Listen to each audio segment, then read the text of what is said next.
Hi అండి, welcome to mesmerising food. My self Keerthi Priya. Carrot, గోరుచిక్కుళ్ళు, పచ్చిశనగ పప్పుతో కర్రీ చేసేద్దామండి. చాలా బాగుంటుంది ఈ కాంబినేషన్లో కర్రీ అనేది. తప్పకుండా ట్రై చేయండి, ఇంట్లో అందరికీ నచ్చుతుందండి. ప్రాసెస్ చూసేద్దామండి. నేను 4 క్యారెట్స్ని పీల్ చేసుకొని ఫైన్గా చాప్ చేసుకున్నానండి. 1/2 కేజీ గోరుచిక్కులను కూడా చక్కగా ఈ విధంగా ఫైన్గా చాప్ చేసుకోండి. 3 పచ్చిమిర్చిని కూడా చాప్ చేసుకొని పక్కన పెట్టుకోండి. ఇప్పుడు ఒక బౌల్ తీసుకొని ఇవన్నిటిని యాడ్ చేసుకోండి. అలాగే ఒక అరగంట నానబెట్టుకున్న పచ్చిశనగ పప్పుని టీ గ్లాస్ నానబెట్టుకోవాలండి.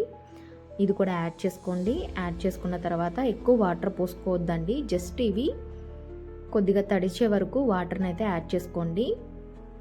లిటిల్ బిట్ వాటర్ని యాడ్ చేసుకున్న తర్వాత కొద్దిగా సాల్ట్ యాడ్ చేసుకోండి. ఉడకడానికి కోసం సాల్ట్ యాడ్ చేసుకొని మీడియం ఫ్లేమ్లో పెట్టుకొని ఉడికించుకోవాలండి.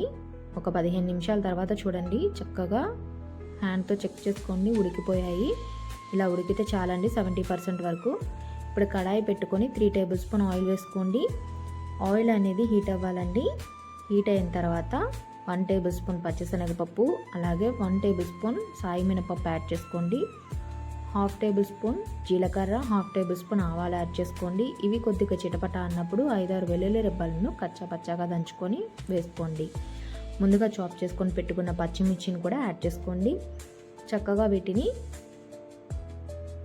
గడ్డతో కలుపుకుంటూ ఫ్రై చేసుకోండి. మీడియం ఫ్లేమ్లో పెట్టుకోండి, లేదు అంటే మాడిపోతాయండి.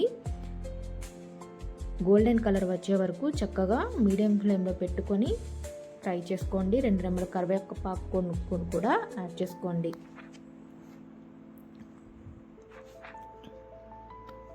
ఈ విధంగా వచ్చినప్పుడు మీరు ముందుగా ఉడికించుకొని పెట్టుకున్న వెజిటేబుల్స్ మొత్తాన్ని యాడ్ చేసుకోండి. యాడ్ చేసుకొని మీడియం ఫ్లేమ్లో పెట్టుకొని ఒక 2-3 నిమిషాలైనా ఫ్రై చేసుకోవాలండి. ఆయిల్లో టేస్ట్ చాలా బాగుంటుంది ఇలా ఫ్రై చేసుకోవడం వల్ల.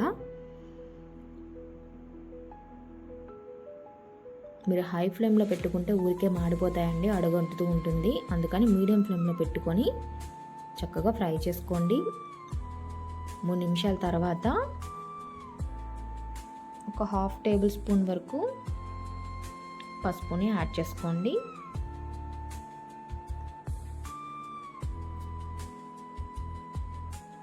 అలాగే మనం ఉప్పు వేసుకొని ఉడికించుకున్నాం కాబట్టి మీ రుచికి సరిపడా సాల్ట్ని చూసుకొని యాడ్ చేసుకోండి. అలాగే 1 టేబుల్ స్పూన్ కారం యాడ్ చేసుకోండి. మీరు కారం ఇంకా ఎక్కువ స్పైసీగా కావాలనుకుంటే ఎక్కువ యాడ్ చేసుకోండి. ఇవి మొత్తం కూడా కలిసేలాగా గరిటతో కలుపుకుంటూ చక్కగా ఉడికించుకోండి. మీరు మూత పెట్టుకొని ఉడికించుకోవచ్చు, లేదు అంటే ఈ విధంగా అయినా ఉడికించుకోవచ్చు అండి.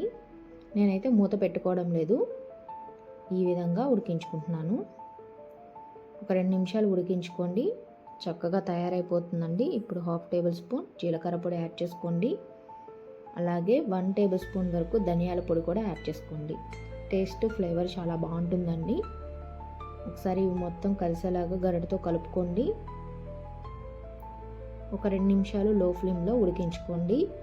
మీరు కావాలంటే కొత్తిమీర వేసుకోండి, గరం మసాలా వేసుకోండి. టేస్ట్ అయితే అదిరిపోతుందండి. ఈ 3 కాంబినేషన్స్లో తప్పకుండా ఒకసారి ట్రై చేయండి. వేడివేడి అన్నంలో కానీ చపాతీలో కానీ సూపర్గా ఉంటుంది. అలాగే నా వీడియోస్ నచ్చినట్లయితే సబ్స్క్రైబ్ చేయండి, లైక్ చేయండి, షేర్ చేయండి. Thank you for watching.